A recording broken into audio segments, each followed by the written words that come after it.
Bonsoir à tous, bienvenue dans Plus d'Actu. Des étés de plus en plus chauds, des canicules et des orages intenses de plus en plus fréquents. C'est ce que nous prédisent les météorologues.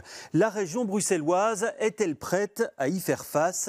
Certains en doutent. Ils dénoncent entre autres l'utilisation galopante, l'urbanisation galopante des espaces naturels qui freinent l'absorption des gaz à effet de serre. Et ils demandent à la justice de stopper cette urbanisation des espaces naturels momentanément.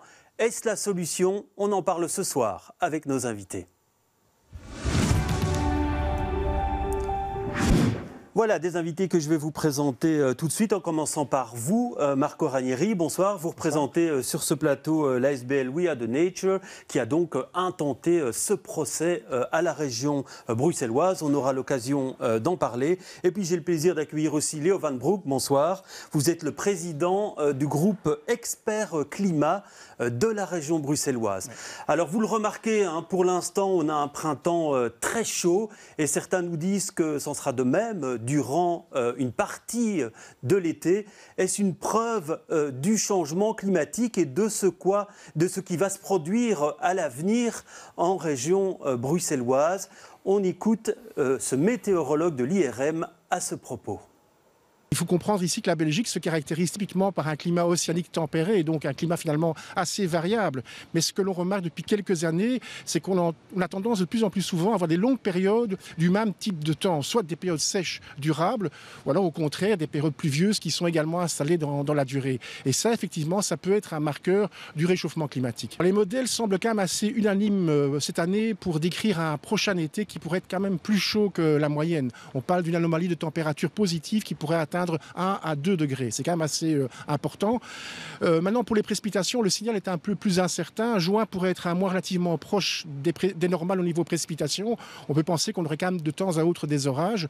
Par contre, juillet et août semblent quand même plus secs que la moyenne. Alors Léo Van Broek, est-ce que ça vous inquiète cette situation, ces canicules qui risquent d'être de plus en plus nombreuses? Est-ce que ça vous inquiète pour l'avenir de la région bruxelloise? Évidemment, parce que Bruxelles, bien que la planète n'ait qu'entre 1,5 et 2 degrés de réchauffement, Bruxelles, depuis le début des observations en 1830, a déjà dépassé les 3 degrés. Et vous craignez quoi en fait, très précisément? Que ce qui fait part de l'écroulement de l'écosystème global de la planète, ça va détruire l'environnement vivable qui nourrit, qui nous donne de l'eau, qui nous donne des opportunités de vivre et de cohabiter avec l'autre vivant dans le monde. Oui, vous êtes pessimiste. Oui, on est en train de tuer le jardin qui nous nourrit, qui nous a créés d'ailleurs. Ouais. Alors Marco Ranieri, même question pour vous. Vous n'êtes pas étonné par ce constat de chaleur de plus en plus intense, de périodes de fortes pluies, d'orages de plus en plus fréquents?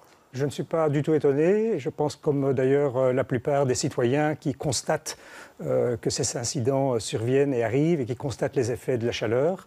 Et je ne suis pas tellement inquiet pour moi-même, je suis inquiet pour l'ensemble des citoyens qui habitent dans une région qui n'a pas encore pris les mesures nécessaires pour s'adapter à l'accentuation des phénomènes climatiques graves qui vont se poser dans un horizon de moins de 20 ans. Oui, alors vous partagez cet avis, vous estimez qu'aujourd'hui la région n'a pas pris les mesures nécessaires pour faire face à ça? Non.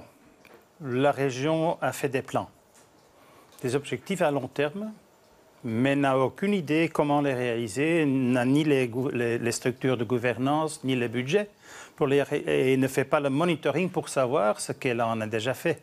Il y a quelques monitorings, mais en grande ligne, ce qu'on constate, c'est que, en plus, cette gouvernance à Bruxelles, comme l'OCDE a dit, est beaucoup trop fragmentée. Les 19 communes, la complexité de la gouvernance fait que tout devient trop cher, trop lent, too little, too late. Et ce n'est pas la machine. Si la région est un autobus avec 19 chauffeurs et une vingtaine de volants et aucun GPS. Il y a pas mal de GPS dans les administrations et les comités d'experts, mais la politique ne les écoute pas. Il y a peu d'échanges. Donc je crois que là, elle ne se rend pas compte que le fardeau des tâches est beaucoup plus grand et plus lourd. Oui, et pour vous, c'est vraiment la fragmentation de ses compétences, de ses pouvoirs qui explique cette situation? C'est encore plus complexe. Il y a aussi la fragmentation, la complexité belge et le fardeau énorme de législation et de réglementation européenne qui n'est pas toujours compatible avec les différents contextes. Donc on devient, surtout Bruxelles, mais partiellement aussi la Belgique et l'Europe, une machine tellement complexe qu'on commence à avoir un problème pour chaque solution. Oui. Alors vous demandez face à ça un moratoire sur l'urbanisation des espaces naturels. Pourquoi vous focalisez là-dessus ? Bien, parce que face au constat et à l'ensemble des recommandations telles qu'ils découlent de l'ensemble des plans des experts, que ce soit les experts mondiaux, les experts locaux de la région bruxelloise, il y a un besoin de modification radicale de l'urbanisation des grandes villes et de la région. Et donc nous estimons que le moyen le plus raisonnable, le plus économique financièrement, c'est de préserver les zones non construites là où elles sont. Nous n'en avons pas beaucoup. Au total, si on fait le total de ce qu'on pourrait imaginer comme terrain à préserver, on est sur l'ordre de 200 hectares, c'est-à-dire une grande ferme wallonne. C'est pour ça qu'on se bat, parce que c'est tout ce qui reste. Le fait de préserver ces espaces-là laisse le temps à ce que, non plus que les experts fassent le travail, ils ont fait le travail, mais que ça puisse se décliner et être intégré par le gouvernement si on finit par en avoir un dans cette région. Oui, mais quand on vous entend, Léo Van Broek, on a presque envie de dire qu'il est déjà trop tard. Il est déjà trop tard, donc il faut accélérer les efforts. Il faut tripler, multiplier les efforts et comprendre aussi qu'il est urgent que l'humanité rétrécisse son empreinte spatiale, que nous rétrécissons. Donc le béton stop n'est pas assez. Il faut redonner de la surface à la nature. Presque la moitié de la planète doit devenir une réserve, autrement on ne va jamais s'en sortir. Oui. Ça veut dire que vous approuvez l'action de cette association We Are Nature qui demande en justice qu'il y ait ce moratoire sur l'urbanisation ? J'aimerais nuancer un peu que d'abord les friches et les zones qui ont un potentiel de biodiversité qui croît très vite, où les souches sont très prometteurs, il ne faut presque pas les toucher. Si tu as un contrat qui va te coûter des milliards, tu les touches, mais tu es intelligent, tu construis la densité contractuelle, mais tu la mets à la verticale. Oui. Alors tu peux libérer 90% et dire on va vraiment réensauvager avec des caillebotis, des cabanes d'observation. On monte aussi le niveau de biodiversité. En plus, tous les parcs à Bruxelles, la quantité de gazon avec une biodiversité très basse est énorme. Donc il y a aussi un travail, une obligation pour la région et les communes de dire il faut de la nature urbaine là. Donc ça veut dire que pour vous, même un stop urbanisation des espaces naturels, ça ne suffit pas. Non. Il faut revoir sa copie, son mode d'action. Et ça veut dire aussi pour arrêter l'inondation par des navetteurs chaque matin et chaque soir qu'il faut...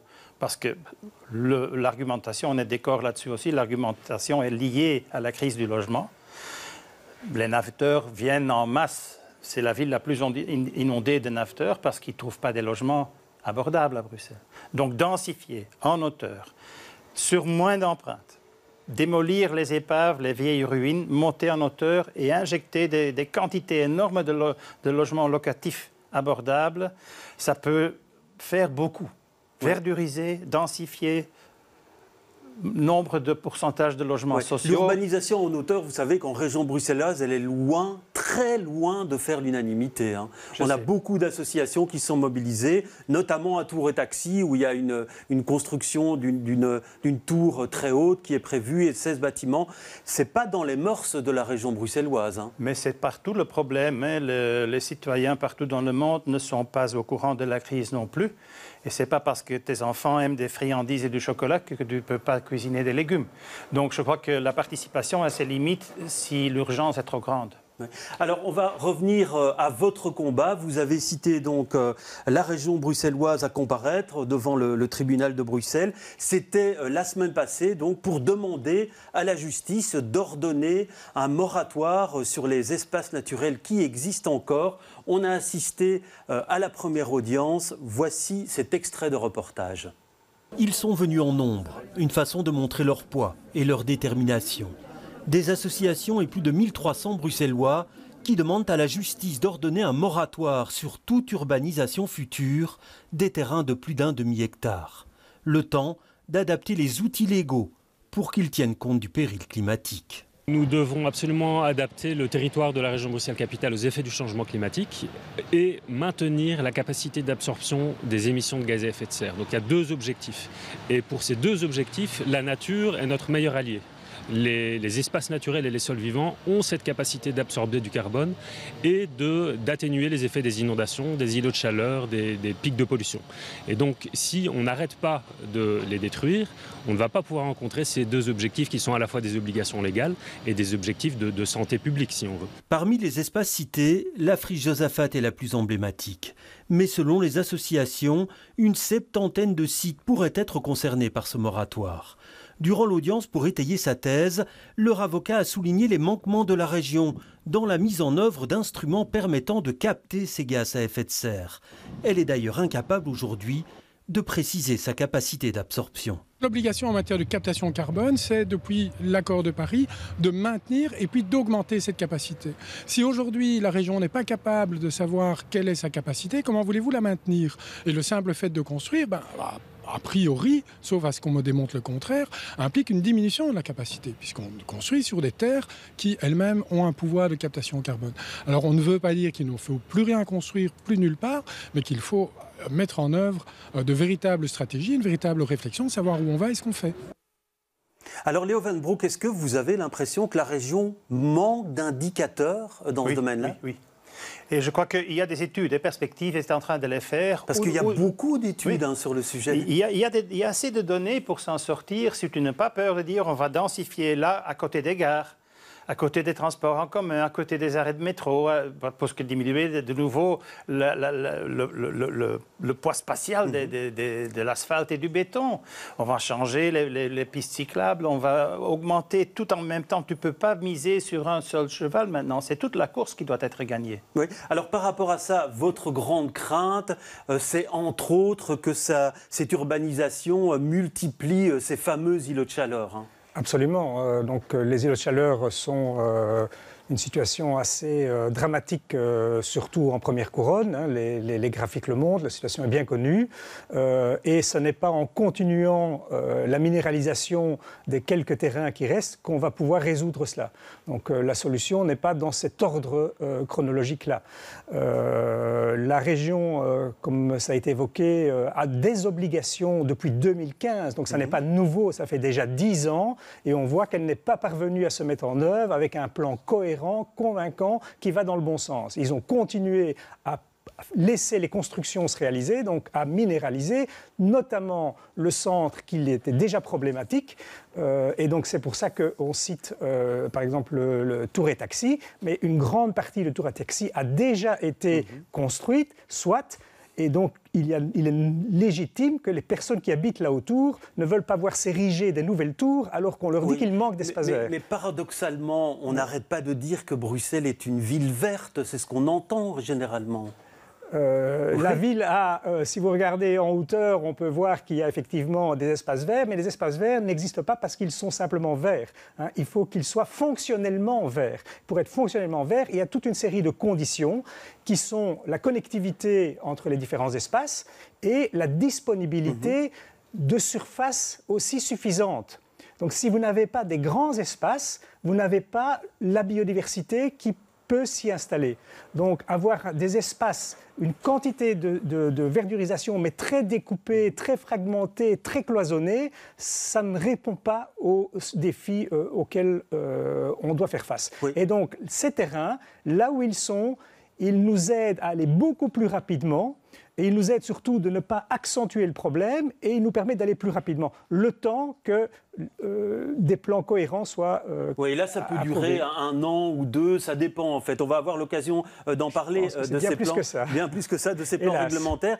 Mais une question, dans votre dernier rapport, c'est aussi une de vos craintes, la création de ces îlots de chaleur. Vous dites que la température ressentie peut être à certains endroits de la ville de 8 degrés supérieure à certains espaces ruraux. Vous dites également que pour les îlots de chaleur, on se base sur les espaces végétalisés, sur des données de 1987 à 2016, des données que vous voudriez voir mettre à jour. Là-dessus, on manque d'indicateurs. Oui. il faut beaucoup plus lier le monitoring et la gouvernance et les décisions et faire quelque chose de plus flexible. Si tu dis, le gouvernement, l'accord du gouvernement dit qu'on va rouler à Nice et on va tourner le volant à 2 degrés et rouler 60 à l'heure tout le temps. Eh bien non, tu vas faire que des accidents. Tu dois accélérer, ralentir, virer de cap, changer, prendre une sortie parce qu'il y a un accident. Tu veux atteindre ton but. Et on a trop de gouvernance maintenant qui dit comment et qui ne dit pas où on veut arriver. Oui, alors par rapport à ça, on a quand même vu dans un de vos rapports d'il y a quelques années que vous disiez, dans une certaine mesure, la friche Josaphat, qui est la plus emblématique, on peut l'urbaniser. Oui. Vous continuez à penser ça aujourd'hui? Oui, et peut-être un peu moins que les 30% que j'avais peut-être dit au lieu, parce que le plan là était 100%, avec quelques jardins et quelques arbres et beaucoup de gazon et zéro biodiversité presque. J'ai dit, écoute, 70% de réensauvagement et un petit parc, et le reste, une densité plus compacte, mais ce n'était pas le master plan que j'ai vu sortir après. Là, c'était quelques boîtes à chaussures dans des gazons et quand même une ambition certaine. Mais donc on aurait vous pu préféreriez qu'on densifie une toute petite partie très fort et qu'on laisse le reste en friche? Oui. Ouais, mais alors... avec des sentiers, avec une information pour les riverains, où est la nature, comment l'observer. Comme les Hautes-Fagnes, tu restes sur les caillebotis et tout le monde a l'illusion de pouvoir aller partout. Alors là-dessus, votre avis? Nous sommes plus intransigeants. Pour l'instant, on demande zéro construction sur ces espaces-là. Comme je le répète, ce n'est pas arrêter toute la construction, arrêter tout le développement de Bruxelles et paralyser quoi que ce soit. C'est juste certains espaces bien identifiés par rapport à leur surface, leur localisation et leur potentiel. Et on pense qu'il y a moyen d'arriver à ce que préconise M. Van Broek, mais dans des lieux qui sont très proches. Si vous avez regardé la cartographie, on le voit, il y a une friche industrielle juste à côté de la friche Josaphat. Et là, on pourrait agir. Ça n'est pas facile, il y a un certain niveau de difficulté, mais c'est la bonne solution. Et donc, notre moratoire, c'est simplement se donner le temps de bien poser à l'ensemble des endroits les meilleures décisions, mais les vraies bonnes décisions. Ouais, pas des compromis de facilité parce qu'il y a une échéance électorale et on est prêt à bousiller un terrain parce qu'on court sur une échéance électorale. Ouais. Vous semblez être sur la même longueur d'onde. Oui, parce que j'ai eu des conversations avec les gens de Perspective et des AU sur le développement de Josaphat. Donc c'est la Société d'aménagement urbain qui est en charge de l'urbanisation de la friche. On s'est dit pourquoi ne pas... Parce que juste à côté de Josaphat, tu as une friche vraiment de hangar vide, vétuste et pourri. Une densité construite sur le terrain, beaucoup, mais un étage très bas. Donc, tu peux faire des jardins, des logements, etc. Même des logements au-dessus de l'industrie, comme à Nova City, à Anderlecht et d'autres. Donc, tu peux faire quelque chose d'intelligent pour le quartier, pour maximaliser. Mais pour autant, le but, chez nous, reste le même. La quantité verte, biodiverse, pas des gazons, à Bruxelles, doit monter. Oui. Même si tu dois échanger 10% de quelque chose, mais le total doit être plus haut. Oui, mais en même temps, M. Van Broek, vous savez également que la surdensification à Bruxelles est très mal vécue par les habitants et par certaines associations qui s'y opposent. Oui, et les embouteillages sont causés par un manque de densité. Oui, pour vous, donc, la densité, on doit passer par la densité. La densité à prix abordable, pas pour des gains accélérés pour des promoteurs, mais avec les promoteurs, augmenter la quantité de logements sociaux. En Belgique, c'est entre 5 et 7%. Paris, c'est 22%.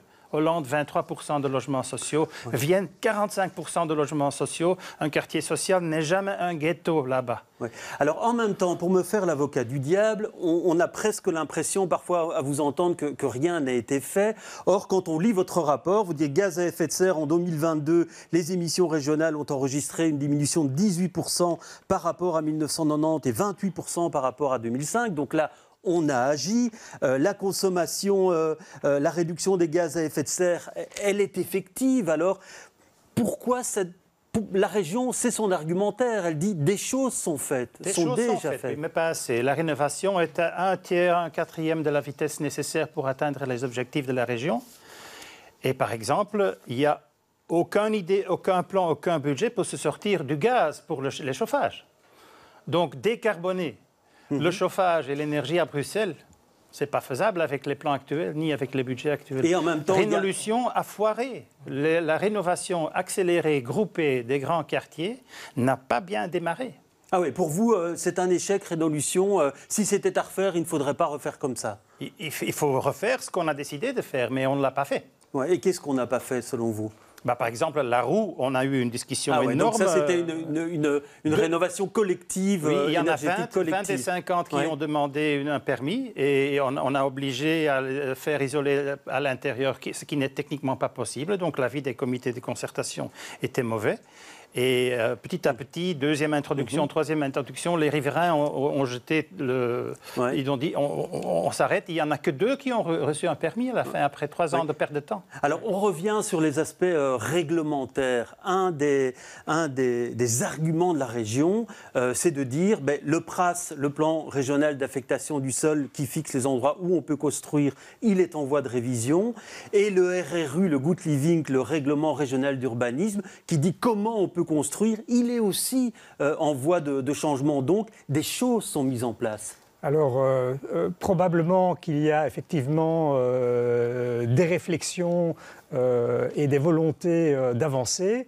Toutefois, on n'en est qu'à ce stade-là. On n'est qu'à la définition de plans dont on ne sait pas quand ils vont sortir. Ils pourraient sortir dans 1 an, comme dans 3 ans ou dans 5 ans. Il n'y a pas une échéance. Il faudrait déjà pour ça qu'il y ait un gouvernement qui puisse activer ces nouveaux outils. Donc tout cela n'est pas là. Mais en attendant, il y a des dynamiques qui sont des dynamiques lancées il y a 15 ou 20 ans, qui sont avec des demandes de permis entre les mains et qui pourraient être activées en pénalisant et en empêchant la reconversion.